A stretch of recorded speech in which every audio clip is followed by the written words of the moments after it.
Good morning. I'm going to cover the budget, not just of UT Austin, but really of all the general academic institutions, how the formula funding works, an overview of the state budget as a whole, kind of how all of that works, and then talk a little bit about institutional funding and budget process, just so you get an idea of what we're doing during the legislative session and how we manage the process through that. Okay, so state budget overview. We obviously have a lot of different funding sources for the state. Largest state tax collections are the largest piece. Federal funds, we get fees, fines, and licenses, interest and investment income, lottery, and then there's state land income, and then the all-inclusive other that has a lot of other things. The method of finance, so you might hear MOF, that's what the state budget uses for these different categories of funding. So we have general revenue, or GR. That is the state's primary funding source. So that's where state tax revenues are, lottery proceeds, investment income, and many of the state fees. You'll also hear the term general revenue dedicated or GR dedicated. That's where tuition revenue, state parks, Department of Insurance, and operating. So this obviously is not just higher education, this is state budget as a whole. Federal funds, we get grants from federal government, and then there's also employee benefits for some federal programs. There are other funds, just a lot of different categories there, state highway, trust funds, available university fund. We'll talk a little bit about that as well. So the state budget as a whole, 47% is general revenue, so that's the GR piece. GR dedicated, general revenue dedicated, is about 4%. Federal funds is the other largest piece, about 34%. And then other funds, a variety that we will talk about on the higher education side as well. So when you look at the all funds, so all of the categories of state funds, you see higher education in the purple there. It's about 17.9 billion of the 200 billion state budget, or 9%. The largest pieces, health and human services and public education. So if you look at just general revenue, so just the GR portion of the state budget, the 95 billion, higher education is about 14%. And I should add, this is 2014-2015 biennium. The Legislative Budget Board has not quite yet updated it for the 2016-17 biennium, but probably similar percentages. So again, public education and health and human services are the largest pieces of general revenue as well. So how does the formula funding work? It is actually a formula. So we work with the coordinating board closely on serving on committees for developing the funding formulas that go to the legislature for decisions on how it actually works. But the formula funding it is used to equitably distribute the funding across higher education institutions. Now we're just talking about general academic institutions. Health institutions have a different formula. So there's formula funding and there's non-formula funding. The non-formula funding are things like special items. Special items are things that are over and above the normal operations of an institution. So we have McDonald Observatory out in West Texas. That is not something that every institution has, and so it requires additional separate funding. It can't be calculated through the regular formula funds. Available University Fund, again, is a special fund. That's from the Permanent University Fund that's out in West Texas, and Texas A&M and UT Systems participate in that. There's also a higher education fund that provides similar additional funding to other institutions that are not eligible for AUF. And then there's group insurance funds that provides health insurance appropriations for higher education institutions. The formulas are designed to fund basically the general operations of a higher education institution. The faculty salaries, the operating expenses, libraries, instructional administration is dean's offices, basically, how they, they provide the support for the instruction. Research enhancement, all of the student services that happen on campus. Institutional support is the administration and other items that support the institution but not directly instruction. And then infrastructure support is, of course, facilities and utilities. Again, it's not, the formulas are not designed to fund special items. Example here is McDonald Observatory. Every institution has some unique services, research units that are funded through non-formula special item funding. And then there's also tuition revenue bonds, and that's generally capital funds for large renovations or new facilities on campuses. And I apologize, I didn't change the names of these research funds. They've changed. Maybe Charlotte can help me with the names of the new ones. Texas Competitive Knowledge Fund and Research Development Fund. These are basically research appropriations for higher education institutions to help emerging institutions, and basically Texas A&M and UT Austin are considered already at a certain level of research, above 500 million in research, and so they get special research enhancement, but the emerging institutions also receive funding to help them get to the point to develop further in the research area. And then non-formula, also available university fund is not considered formula funding, but it is appropriated funds. It is counted as state funds that we receive. Auxiliary and other institutional funds I'll talk about a little bit more when we go into the actual institutional budgets, but those are separate funds that each higher education institution has as well. The components of the formulas for general academic institutions, the largest two are instructions and operations, so that's what covers faculty salaries and the general operations of the university. Infrastructure support is basically facilities, utilities, just to keep the buildings going, the maintenance.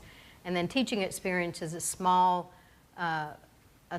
piece that we'll talk about in a minute, but the infrastructure support, there's also recognition that some of the smaller institutions don't have that economy of scale, so they might get an additional supplement as part of the infrastructure support.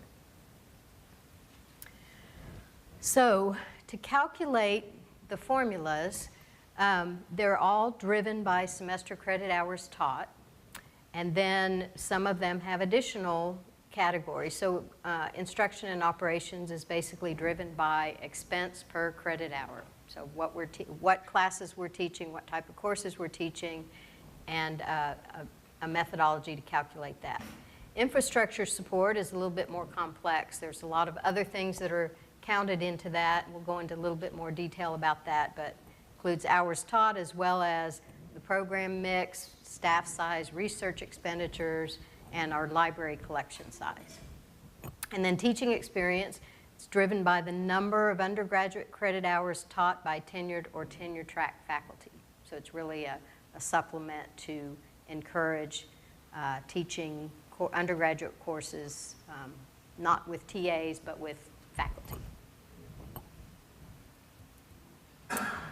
So there are two basic concepts for the formula. There's a base period and then weighted semester credit hours.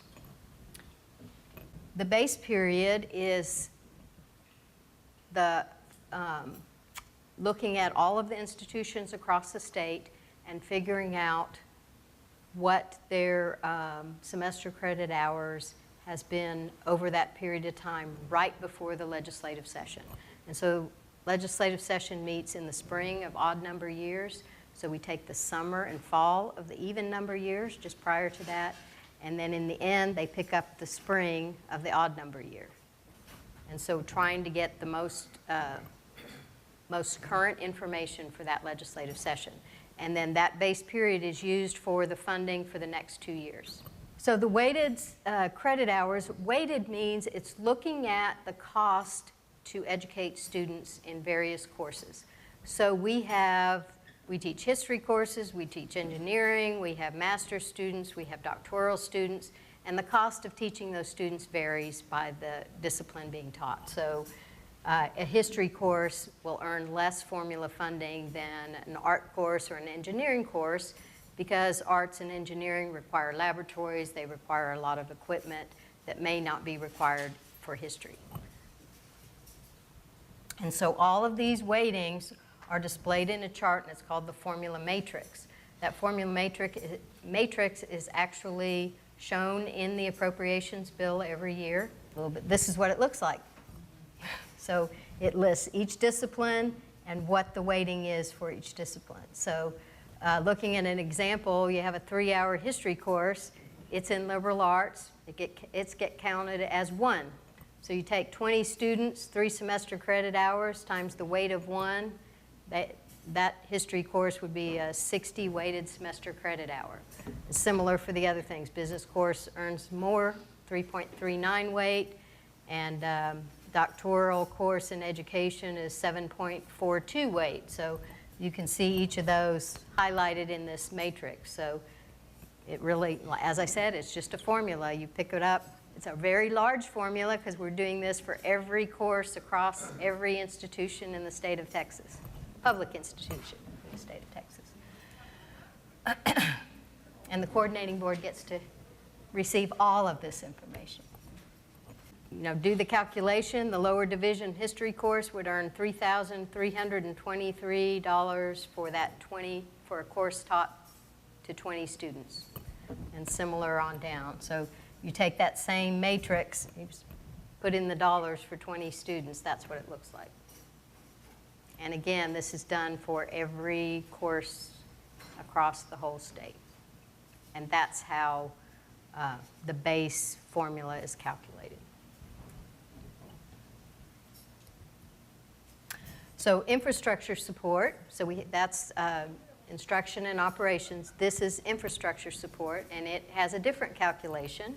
It's driven by predicted square footage, and that's really important to know because it's not based on what we actually have for buildings on campus. It's based on what we should have, or what the formulas say we should have.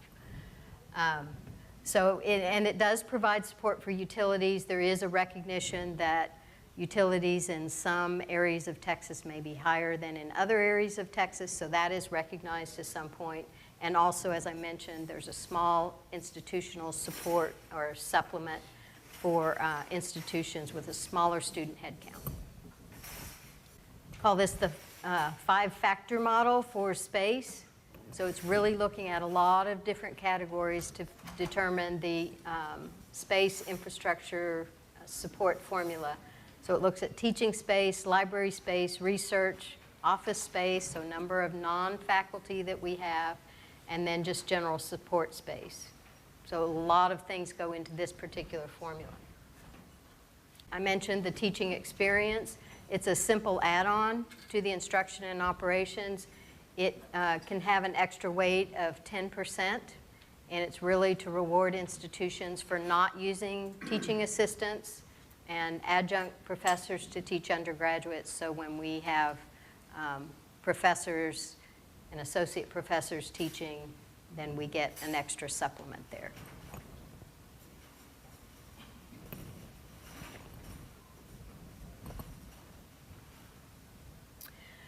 Another thing to note is that the formulas, there is basically a dollar amount allocated to higher education for formula funding, and then it gets split up. So the pie, the piece of the pie for each institution is dependent upon really how fast each institution is growing. So if you're growing faster, you get a larger piece of the pie. The pie does not grow when we're growing necessarily. The legislature makes the determination of the dollar amount that goes into the formulas, and that's the amount that they have to work with.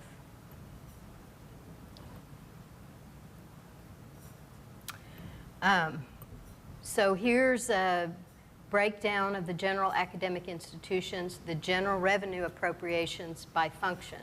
So we talked about all the different formulas, and then here's what it breaks down to. So instruction and operations, about 61% going out to the institutions, which makes sense. That's what our mission is, to teach students. So 61% goes through instruction and operations. Infrastructure formula is about 12%. Special items, about 11%. And then you can see the other categories. But that's how it breaks down after we go through the formula funding process and the legislative process.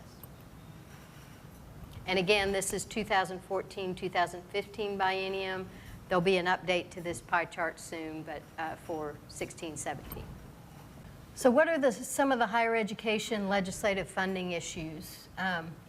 Over the past few bienniums, outcomes-based funding has been a high priority, and the coordinating board has had several committees looking at this as requested by the legislature. I don't think it was as large of a discussion in this last legislative session as it was in the prior session, but there still is some funding coming through this way, and it's really to look at institutions and determine whether or not they're meeting the needs of the state.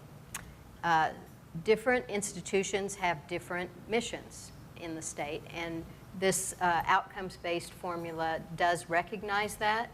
So there are several different metrics that become part of the formula, and each institution got to look at these metrics and make a determination on what their priorities were. And so these different categories can be weighted differently at a different institution, but then we're judged based on that weighting that we chose. And so it's really kind of an experiment at this point. It's not a huge part of the formula funding, but I think it's something that the legislature and the coordinating board really look at as a way to incent institutions to meet their mission and to meet their goals. Another thing that came up in the last session prior to this most recent was a fixed tuition plan or a guaranteed tuition plan. And what this required is that every institution have an option for students to choose fixed tuition for all 4 years that they're at an institution. So if they sign this agreement, that means that their tuition will not change for 12 consecutive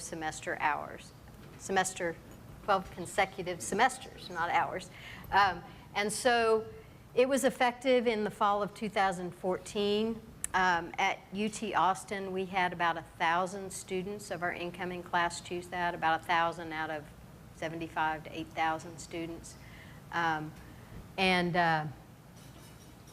They will not see a tuition increase. But in order to guarantee that there's no tuition increase, that rate is a little bit higher. So they're gambling on a little bit higher rate over those 4 years, but it will not change. And then each new cohort that comes in may have a different tuition rate, or it may be the same. So our fall 2014 cohort has the same rate as fall 2015. It did not change for UT Austin, but some of the other institutions it may have changed. Okay, so what is happening during legislative session, and what do institutional budget offices and presidents do during a legislative session, and how do they prepare their budgets? If you look at the general academic institutions, the sources and uses, so general sources, state appropriated funds for general academic institutions is about 28% across public institutions in Texas. Tuition and fees about 29%, so it's getting, where it's a little bit higher than our general revenue now. And then federal piece and institutional resources. So it's pretty, split pretty well across the different categories. And there are, just as the state has different funding sources, each institution of higher education has different funding sources. And appropriated funds are shown here, and so we've talked through some of these already. The formula, general revenue or GR, the non-formula, those are the special items and the benefits. GR dedicated, we also call that local funds. These are funds that are accounted for by the state and considered appropriated funds, but really it's income coming from sources that go to the institution. So statutory tuition, it's set by the state legislature. State legislature counts that as part of our state appropriations, but it really is income coming in from our students. Same with course and laboratory fees. There's some activity fees. We get income if we sell certain educational and general equipment, very tiny for us and probably most institutions. And then interest on funds held in the state treasury, we do get the benefit of that interest. The other income that's considered appropriated funds is also available university fund. Again, that's from permanent university fund. It is still considered appropriated funds. Tobacco endowment proceeds and higher education fund. So these are really state sources for higher education. Higher education also has other funds, other funding sources. Designated funds, so outside of the tuition that is part of the state appropriations, there's also designated tuition, and I can't remember what year that passed, but we probably around the 2002, 2003, right? So designated tuition is tuition that is set by each Board of Regents, or the Board of Regents for a system. There's also some incidental fees included in there, and then indirect cost recovery is funds that we receive because we receive federal grants, so they also pay kind of the indirect costs of those federal grants, and that's part of our funding. Auxiliary enterprises are self-supporting activities, athletics, Texas Union, housing and food, so those are they run almost like mini businesses on the campus. They pay for their own utilities, they pay for their own buildings, they pay their own staff, they pay their own fringe benefits. So they really are on their own bottom, but they are part of our institution. We report them as part of our institutional budget.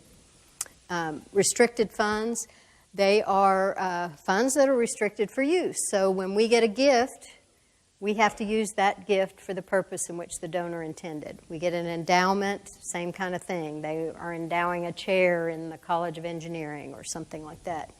Federal, state, local grants and contracts, they have some kind of requirement that we fulfill a research endeavor, usually a research endeavor of some type, and have a deliverable. So all of those funds, we don't have any choice on how they're spent. We have to spend them the way that we receive them. Okay, so when we go through a budget development cycle, if it is a legislative year, which we're about to come up on, so this past March, we started working on our, this coming March, because we're talking about legislative year, so 2015. So in March, we'll start developing some initial budget policies, but we can't finalize those because we don't know what's going to happen in the legislative session. We don't know what our funding is going to be yet, but we're starting to formulate some policies for the university. April and May, the colleges and schools and departments actually start preparing their budgets based on those initial policy decisions. The end of May, the session ends. So it starts in January, session ends in May, and at that time, we might get additional instructions from our Board of Regents. We might get additional instructions. The president wants to make some different policies. Maybe we got additional funding. We want to allocate some salary money or those types of things. So we'll make adjustments in the June timeframe. Generally, the budgets are centrally received and consolidated, and then they go to the UT system and the Board of Regents for approval in the month of August. The legislative appropriation request, have all of you seen these at your campuses? Really exciting stuff. But this is something that we prepare in the summer before a legislative session, and it's really our request for state funding only. We don't request formula funding because the formulas are determined by the legislature based on the recommendations from the coordinating board. But it includes financial details, some historical information, And if we have new requests for funding in the legislative request, or LAR, you might hear that terminology also, they're called exceptional items, so they're new requests. Once they get approved by the legislature, they become special items, and they're part of the appropriations bill. But that's something that we prepare, and it goes to the Legislative Budget Board. It has information, kind of an introduction. The president talks about his or her priorities, and then the rest of it is really a lot of schedules to help the Legislative Budget Board collect all of our data. Similar to the way the Coordinating Board collects our data, Legislative Budget Board collects each institution's data, consolidates it, puts it together, and provides information to the legislature so that they can make decisions for the state as a whole. There's fiscal notes that are going on during the session, so we prepare financial impacts of bills and those types of things. We're also analyzing bills. We're analyzing the appropriations, the financial impact that we might get. The House and the Senate will come out with bills during the session. We're evaluating those. What impact does it have on UT Austin, and how will it impact our budget? So we're really pouring through the numbers as the session goes on, and they change, on a regular basis, the numbers. So in a non-legislative year, we already know what the appropriations are because they appropriate funds for a 2-year period. So for starting in 2016-17, we'll already know, and so we don't have that period of the unknown, and we go through the process to prepare the budget. There are a lot of external influences for budget policies and priorities of the university. So, of course, the Board of Regents, donors and alumni sometimes get involved in university issues. Legislature, of course, parents are very interested in tuition policies. Just the general public and the media. So a lot of influences that we address during either the legislative session or during the budget building process and the tuition process. Things to consider as we're preparing our budgets, potential funding sources that we could have, including what our state appropriations are. Looking at any incremental expenditures that we might have for new initiatives, as well as cost reduction opportunities. So we're, at the University of Texas, we're looking at some shared services and other cost reduction methods, just because, we need to take care of our priorities. So we're prioritizing academic instruction and teaching over operations and general administrative functions. And then we look at, if we get to having a shortfall at any period, we might consider designated tuition increases and work with our board on that. So that was really all I wanted to cover, and I'm happy to answer any questions.